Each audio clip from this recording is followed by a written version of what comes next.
April 20th, 1941. 10 o'clock on a golden spring morning. Eleusis Airfield, Greece.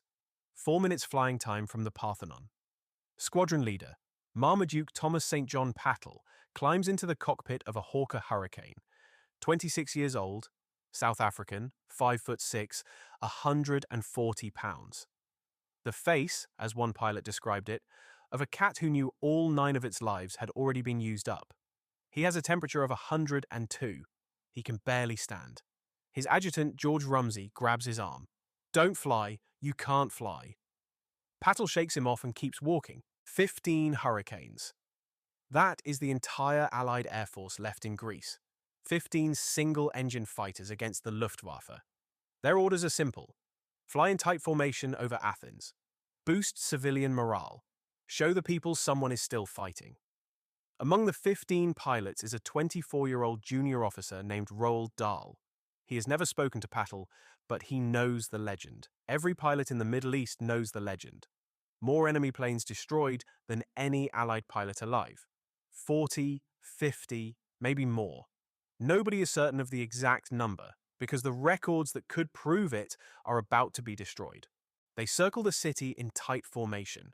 Dahl is so focused on keeping his wingtip from clipping the plane beside him that he barely notices the Acropolis below. And then the sky explodes. Messerschmitt 109s come screaming down from above. Then the twin-engined 110s. Then Junkers 88s. Watchers on the ground count them. 200 German aircraft. The tight little formation of 15 hurricanes scatters like sparrows hit by a shotgun blast. And from this moment, every man is alone. Pattle, burning with fever, does what he has always done. He attacks. In the chaos over Piraeus Harbour, he spots a Junkers 88 lining up on Allied shipping. He dives, fires, and watches it trail black smoke into the sea. He pulls up, finds 2 Messerschmitt 109s, and sends both down in flames. 3 kills before noon. His total now exceeds 50, more than any Allied pilot in the entire war. And he is not done. Below him, he sees a lone Hurricane under attack. A Messerschmitt 110 is locked onto its tail, pouring cannon fire into it. The Hurricane belongs to Flight Lieutenant William Timber Woods. Pattle rolls over and dives to save his friend. He gets the 110. A short burst from 200 yards and the Messerschmitt erupts in flames. But Woods is already gone. His Hurricane, streaming fire, plunges into Eleusis Bay. And in that split second of focus, Pattle has lost his advantage. 2 more Messerschmitts are behind him now. Cannon rounds punch through his fuselage. His Hurricane shudders. Smoke fills the cockpit. The greatest ace of the Allied war slumps forward over the controls. His fighter rolls onto its back and spirals into the sea, a few kilometers east of the island of Sicilia. No parachute. No last words. The water closes over him, and Marmaduke Pat Pattle disappears from the world. They got 5 of our 12 hurricanes in that battle, Dahl would write decades later. Among the dead was the great Pat Pattle, all his lucky lives used up at last. Greek observers on the ground counted 22 German aircraft shot down. The pilots themselves had no idea who got what. It was, in Dahl's words, an endless blur of enemy fighters whizzing towards me from every side. Within a week, Greece would fall. Within a month, Crete would follow. And the records that proved what Pat Pattle had accomplished would be ashes. But we are getting ahead of ourselves. Because the story of the man who became the deadliest Allied fighter pilot of World War II does not begin in a burning sky over Athens. It begins 9 years earlier, in a country that did not want him. 1932. Butterworth, Cape Province, South Africa. Marmaduke Pattle is 18 years old. The son of a sergeant major who fought in the Boer War. The grandson of a captain in the Royal Horse Artillery. Military blood on both sides, going back generations. He has applied to join the South African Air Force, and the answer has come back. Rejected. Reason: insufficient flying experience. 30 applicants for 3 places, and Pattle is not among the chosen.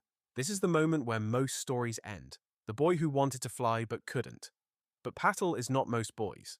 He takes odd jobs, works at his uncle's petrol station, gets a position as an assay clerk at the Sheba gold mine in Barberton. He likes the work, considers studying mining engineering. His passion for flying fades. And then, one afternoon, a transport aircraft lands at the mine on a supply run. Pattle asks the pilot for a ride. Something happens in the air that day. The dream comes back, harder than before. He scrapes together money from his mining wages and starts flying lessons in Johannesburg. Every spare pound goes into the cockpit of a training plane. He's building something the South African Air Force said he didn't have: experience. In 1936, he sees a notice. The Royal Air Force is offering short service commissions to Commonwealth citizens. Pattle packs a bag and sails for England.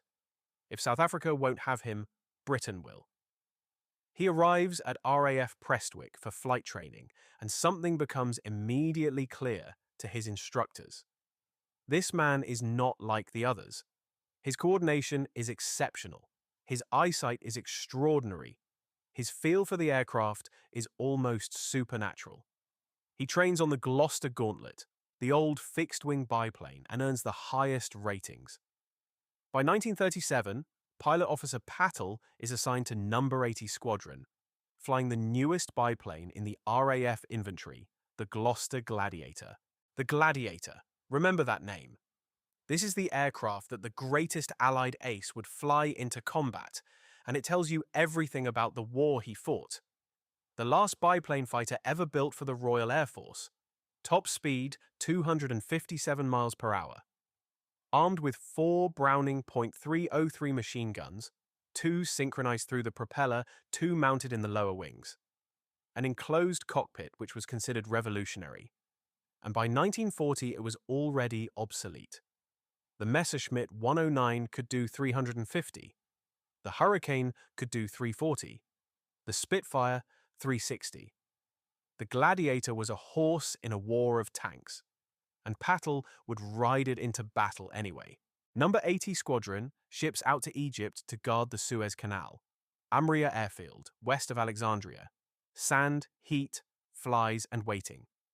For nearly a year, Pattle trains, patrols, and waits. When Italy declares war on June 10, 1940, the squadron scrambles for the first time. Their target turns out to be an Egyptian airliner. The real combat begins 9 days later. And from his very first engagement, Pattle shows something that separates him from every other pilot in the theatre. It is not aggression, it is patience. The marksmanship he learned hunting on the South African veldt, the discipline of a man who grew up knowing that ammunition is expensive and second shots are rare. He waits, he closes, and he fires short, precise bursts that tear his targets apart. August 4th, 1940, North Africa, the Western Desert. Pattle, leading a flight of gladiators, spots Italian Fiat CR-42s below. The CR-42 is the Italian equivalent of his Gladiator, a biplane roughly equal in speed and agility, armed with 2 12.7mm machine guns. In some respects, the Italian plane is better. It can outturn the Gladiator at low speed. But the Fiat has one critical weakness. Its pilot is not Pat Pattle. He dives, picks the lead aircraft, and fires. The CR-42 explodes. He pulls around, catches a second, and sends it spinning into the sand. 2 victories on his first real combat sortie. The score has begun, but the desert is not forgiving. On a later patrol, Pattle is jumped by a skilled Italian pilot, probably Tenente Franco Lucchini, a veteran ace of the Spanish Civil War. Cannon rounds shatter the Gladiator. Pattle goes down. He crash lands in the desert, climbs out, and lies still beside his wrecked aircraft. The Italian circles overhead, looking for movement. Pattle plays dead. The Italian, satisfied, flies away. Now Pattle is alone in the Libyan desert with no water, no compass, and no idea which direction leads to friendly lines. He walks through the night, navigating by the stars, aiming for what he believes is the Egyptian border. At dawn, he realizes the terrible truth. He has been walking deeper into Libya. He reverses course. Hours pass. The sun is brutal. He is dehydrated, exhausted, and beginning to lose hope when an armored car from the 11th Hussars appears on the track. The officer leans out and says, "Are you doing this for fun, or would you like a lift?" Back at Sidi Barrani, the supposedly bush-wise South African endures weeks of jokes. The city boy, Peter Wycombe Barnes, had made it back to base hours before him. But Pattle has scored his first kills. He has survived being shot down. And from this moment forward, he carries a compass and survival gear on every flight. He has learned a lesson he will never forget. Or rather, he has learned how not to die. Over the following weeks, Number 80 Squadron establishes air superiority over the Italian positions in the Western Desert. The tactics are brutal and efficient. Radio coordination, flight discipline, close formation attacks. The Italians, for all their aerobatic brilliance, fight as individuals. Pattle's squadron fights as a unit. On one sortie, Pattle stall turns his Gladiator and drops directly behind a lone CR-42. A single burst turns it into a fireball. Back at base, the squadron claims 9 confirmed kills for the loss of 2 Gladiators and 1 pilot. Pattle's score climbs steadily. 5, 10, 15. He becomes the highest scoring Gladiator ace in the war, a record that still stands. 15 victories in an aircraft that should have been retired before the fighting even started. In November 1940, the war shifts. Italy has invaded Greece from Albania, and the Greeks are fighting back with everything they have. Churchill, desperate to bring the fight back to European soil, sends British forces to help. Number 80 Squadron receives orders. Pack up, you are going to Greece. They fly their Gladiators from Egypt across the Mediterranean via Crete and land at Eleusis near Athens. Their mission is to provide fighter cover for British bomber squadrons supporting the Greek counterattack. The mountains of Greece are nothing like the desert. Snow-capped peaks, narrow valleys, freezing temperatures at altitude, and the Italians keep coming. November 19th, 1940. First combat mission over Greece. Number 80 Squadron flies between the snow-capped mountains into Italian-occupied Albania. Italian fighters swarm up from Karitsa. In the sprawling dogfight that follows, the Gladiator pilots claim 9 destroyed. Pattle accounts for 2 CR-42s. These are his 5th and 6th kills in the Greek theatre. He has now become an ace twice over. The squadron adapts quickly. They learn to use the mountain terrain to their advantage. Valleys become ambush corridors. Cloud cover becomes concealment. Pattle develops a technique of attacking from above and behind, using the sun, closing to point-blank range before firing. Some pilots spray ammunition across the sky, hoping for a hit. Pattle fires 3-second bursts and watches aircraft disintegrate. February 28, 1941. The biggest air battle of the Greek campaign so far. 8 Hurricanes and 19 Gladiators from multiple squadrons tangle with a massive Italian formation over Albania. The RAF claims 27 victories. Pattle himself accounts for 2 CR-42s and 2 breeder bombers, with another probable. His personal score crosses 20. Number 80 Squadron's collective tally passes 100. The Italians are being beaten in the air, and on the ground, the Greeks are pushing them back across the Albanian border. It looks for a brief moment like it might actually work. And then, in February, Pattle gets the aircraft that will change everything. The Hawker Hurricane Mark I.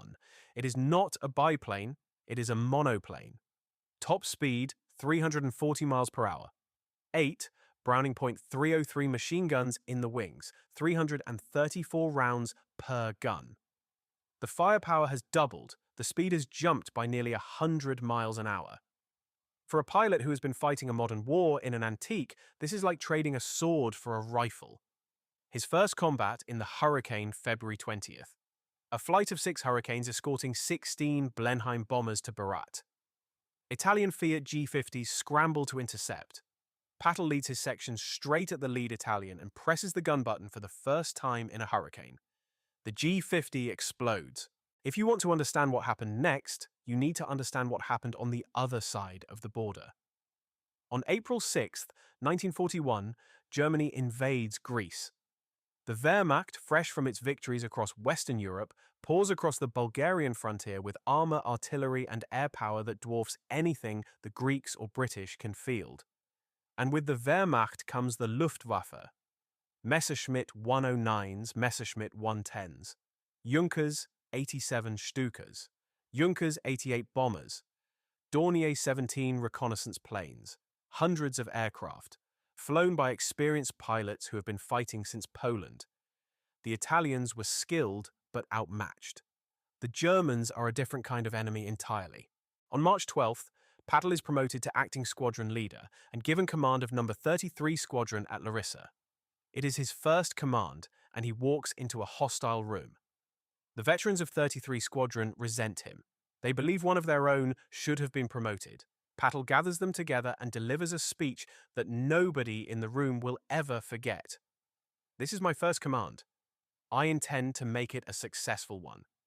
You have done well in the desert, but you are not a good squadron. A good squadron looks smart. This is not the speech of a man trying to make friends. It is the speech of a man preparing his pilots for what is coming. What is coming is 14 days that will define Pattle's place in history and then erase him from it. The German invasion begins. The RAF, hopelessly outnumbered, fights a retreating battle across Greece. Airfields are bombed. Ground crews work under constant strafing attacks. Spare parts run out. Aircraft are patched together with whatever is available. Mechanics cannibalize wrecked planes to keep the survivors flying. Every day, the squadrons move to a new airstrip, one step ahead of the advancing Wehrmacht. And every day, Pattle takes off, climbs into the sky, and kills. April 6th, the Luftwaffe arrives in force. Pattle leads number 33 Squadron on its first encounter with the Germans. They attack 20 Messerschmitt 109s over the Rupel Pass on the Bulgarian border. 5 claimed without loss. Pattle gets 2. An Oberleutnant named Arno Becker is killed. A lieutenant named Klaus Faber is captured. These are victories 26 and 27. But the numbers are about to accelerate in a way nobody, including Pattle himself, could have predicted. The next day, escorting bombers from No. 11 Squadron, Pattle spots a single enemy aircraft that none of his wingmen can see. His eyesight is legendary. He breaks formation alone. 30 seconds later, the squadron watches an explosion, and a Dornier reconnaissance plane falls from the sky. Pattle slides back into formation as if nothing happened. 28. The kills come faster now. Every sortie, every patrol, every scramble adds to the tally. Pattle is flying multiple missions per day, sometimes 3, sometimes 4. He eats in the cockpit, he sleeps when the engines stop, and the score keeps climbing. April 14th, 1941. Pattle achieves his greatest single day. 6 enemy aircraft destroyed in a single day of combat. 6. In the parlance of fighter pilots, this is ace in a day, a feat that most pilots never achieve even once in an entire career. Pattle does it 3 separate times during these 14 days. His wingmen later describe what it is like to fly with him. He sees things before anyone else. He positions himself with an instinct that cannot be taught. He fires with a precision that borders on mechanical. And when the engagement is over, he is already scanning the sky for the next target. He is not reckless, he is relentless. But the situation on the ground is collapsing. The Greek army is falling back. The British Expeditionary Force is preparing to evacuate. Airfields in central Greece are overrun. The remaining RAF squadrons retreat to a handful of strips around Athens. Aircraft losses mount. Pilots are killed, wounded, captured. Pattle's squadron, which started with a full complement of Hurricanes, is down to a handful of flyable machines. And Pattle himself is breaking down. He has been flying combat missions almost continuously for weeks. He is running a fever. He has influenza that is rapidly developing into something worse. His adjutant, Rumsey, watches him stagger between the mess tent and the flight line and begs him to stand down. Pattle refuses. Every man matters now. Every hurricane matters. The mathematics of survival are simple and terrible. There are fewer pilots than planes, but there are also fewer planes than missions.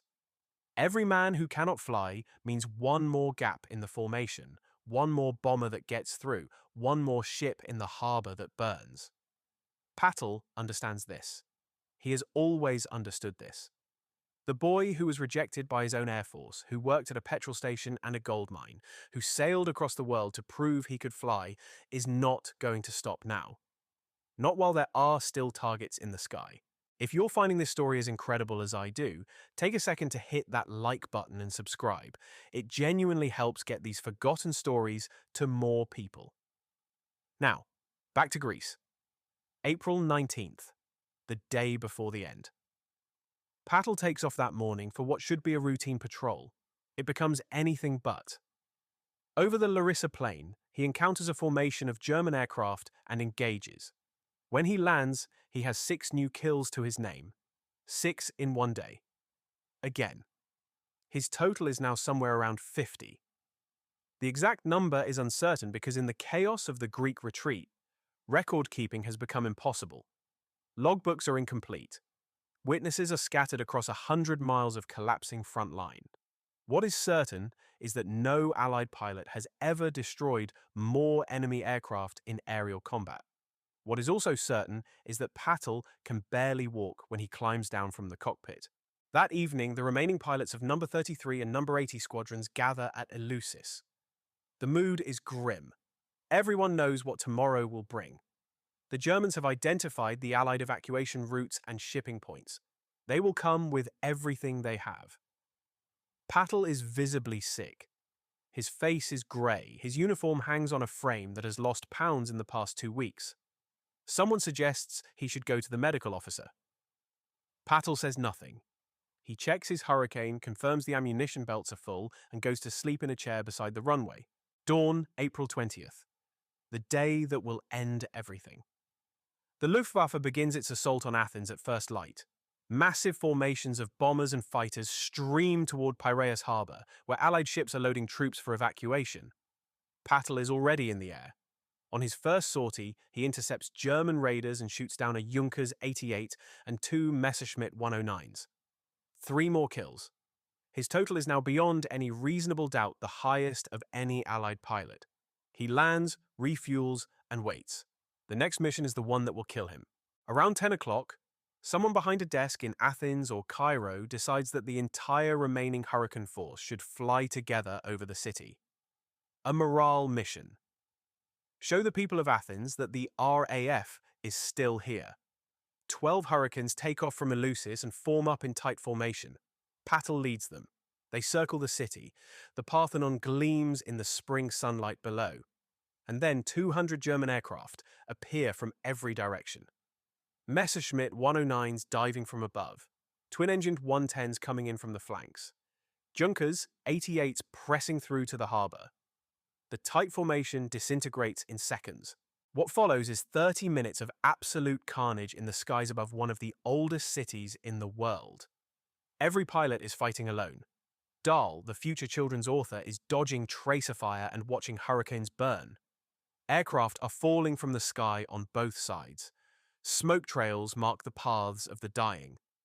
Over Piraeus harbor, the German bombers are hitting their targets. Ships are burning, ammunition stores are exploding. The harbor itself is becoming an inferno. And somewhere in this chaos, Pattle sees a friend in trouble. Flight Lieutenant William Timber Woods, an Irishman from number 80 Squadron, has charged into a formation of Messerschmitt 110s. It is brave and it is suicidal. The twin-engined Messerschmitts are heavy fighters, armed with 2 20mm cannon and 4 machine guns. Woods is alone against multiple enemies. Pattle sees the 110 locked onto Woods' tail, cannon shells slamming into the Hurricane's fuselage. He has a choice: break off and survive, or dive in and try to save a man who is probably already dead. This is not a difficult choice for Pattle. He has never broken off in his life. He rolls his Hurricane over and dives. The 110 fills his gun sight. 200 yards. He fires. The Messerschmitt erupts in flame and falls away. But it is too late for Woods. His hurricane, engulfed in fire, rolls onto its back and plunges into Eleusis Bay. And in the seconds Pattle spent saving his friend, the hunters have become the hunted. 2 Messerschmitt 110s from Zerster 26 the Horst Wessel wing are on his tail. Cannon rounds tear through the hurricane. The engine coughs. Smoke pours from the cowling. Pattle's head drops forward. The hurricane rolls slowly onto its back and spirals into the sea. Roald Dahl, fighting for his own life somewhere in the same sky, does not see it happen. Nobody sees it happen clearly. The accounts come later, pieced together from fragments. A Greek observer on the coast near Cetaleia. A pilot who caught a glimpse between his own evasive maneuvers. What they agree on is this. The hurricane went into the water. There was no parachute. The greatest Allied fighter ace of the Second World War was gone. He was 26 years old. He had been flying combat for 10 months, and he had never once been given a mission he could refuse. When the battle ends, the mathematics are stark. 4 RAF pilots dead, including Pattle and Woods. 1 hurricane lost, but pilots survived. Greek observers on the ground counted 22 German aircraft destroyed. The exact number is impossible to verify because, like everything else in the last days of Greece, the records are fragmentary. What is certain is that 5 of the 12 hurricanes that took off from Eleusis that morning never came back. The Battle of Athens, as Dahl would later name it, was over in 30 minutes. It was the last act of an air war that had been lost before it began. Within days, the evacuation of Greece is complete, or rather as complete as it can be. 14,000 British and Commonwealth soldiers are captured. The most experienced fighter pilots fly the surviving hurricanes to Crete. Other aircrews are evacuated to Egypt by Blenheims and Sunderland flying boats. Ground crews are left to fend for themselves. And before they leave, the remaining RAF personnel do something that will haunt Pat Pattle's legacy for decades. They destroy their records. Every logbook, every combat report, every confirmed kill tally, every piece of paper that documented what Number 33 Squadron and Number 80 Squadron had accomplished in the skies over Greece. Burned, shredded, buried. The reason is sound. You do not leave intelligence material for the enemy, but the consequence is devastating. Without official records, Pat Pattle's kills become estimates, memories, stories told by exhausted pilots scattered across Egypt and Palestine. The boy who was rejected for insufficient experience now has insufficient documentation. The irony would be cruel if it weren't so perfectly consistent with his entire life. Here is what we know. 27 of his victories are officially confirmed by cross-referencing German and Italian loss records. Semi-official tallies from squadron log fragments and pilot testimonies place his score between 40 and 41. Informal estimates from pilots who flew with him, men who saw him shoot down aircraft day after day for 10 months, put the number closer to 60. The truth, almost certainly, lies somewhere in the range of 50 to 55. More than Richard Bong, the top American ace, with 40. More than Johnny Johnson, the top British ace of the European theatre, with 34. More than any Allied pilot who ever flew. But here is the thing that kept Pat Pattle out of the history books, and it has nothing to do with records. It has to do with geography. Pattle fought in North Africa and Greece. He did not fight in the Battle of Britain. He was not defending London. He was not part of the few, the glamorous handful of Spitfire and Hurricane pilots who Churchill immortalized in his speech. The Battle of Britain had newspaper correspondence. It had newsreel cameras. It had the BBC. North Africa and Greece had sand and mountains and chaos and retreat. If Pat Pattle had flown over Kent instead of Crete, he would be on postage stamps. This is the pattern of his life. Always in the wrong place for recognition. Always in the right place for fighting. Rejected by South Africa. Sent to Egypt instead of England. Transferred to Greece instead of staying in the desert. Given command of a squadron that was about to be destroyed. asked to fly missions in an aircraft that was already obsolete when the war started. Every assignment was the unglamorous one, the forgotten one, the sideshow.